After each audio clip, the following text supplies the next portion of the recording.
12 రోజుల దసరా సెలవుల అనంతరం బ్యాక్ టు స్కూల్. అందరూ కాదు, కొంతమంది విద్యార్థుల తల్లిదండ్రులు కానీ విద్యార్థులు కానీ దసరా సెలవుల అనంతరం బడి ఈరోజే పునఃప్రారంభం అవుతోంది కదా, ఈరోజు పంపకపోతే ఏమవుతుంది, 2 రోజుల తర్వాత పంపిద్దాం అనే ఆలోచనలో ఉన్నారు. కానీ సెలవుల అనంతరం వెంటనే బడికి ఎందుకు రావాలంటే ఈ వీడియోలో మీరు తెలుసుకుంటారు. విద్యా నైపుణ్యాలను కొనసాగించడం కోసం సెలవుల సమయంలో నేర్చుకున్న విషయాలను మర్చిపోకుండా కొత్త తరగతిని తిరిగి ప్రారంభించడానికి పాఠశాలకు వెంటనే రావడం అవసరం.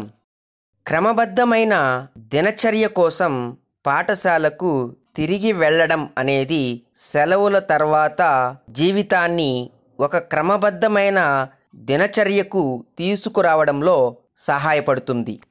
మరచిపోయిన జ్ఞానం గుర్తు చేసుకోవడానికి సెలవుల్లో మీరు ఆటలు, సినిమాలు, స్నేహితులతో ఎంజాయ్ చేస్తారు. కానీ పాఠ్యాంశాలు కొంచెం మర్చిపోతారు. పాఠశాలలో టీచర్లు రివిజన్ చేస్తారు.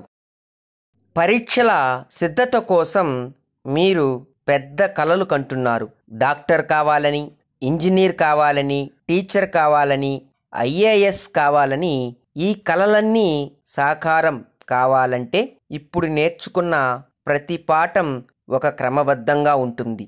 సెలవుల తర్వాత పాఠశాలకు వెంటనే రాకపోతే ఆ క్రమబద్ధమైన అభ్యసన క్రమంలో తర్వాత అంశాలు అర్థం కావు. గ్రూప్ అభ్యసన కోసం ఇంట్లో మీరు ఒంటరిగా ఉంటారు, కానీ పాఠశాలలో మిత్రులు ఉంటారు, టీచర్లు ఉంటారు. గ్రూప్ లెర్నింగ్ వలన మీ అభ్యసన అంశాలు సులభంగా అర్థం చేసుకుంటారు. క్రమశిక్షణ మరియు విజయానికి పునాది కోసం జీవితంలో క్రమశిక్షణ చాలా ముఖ్యం.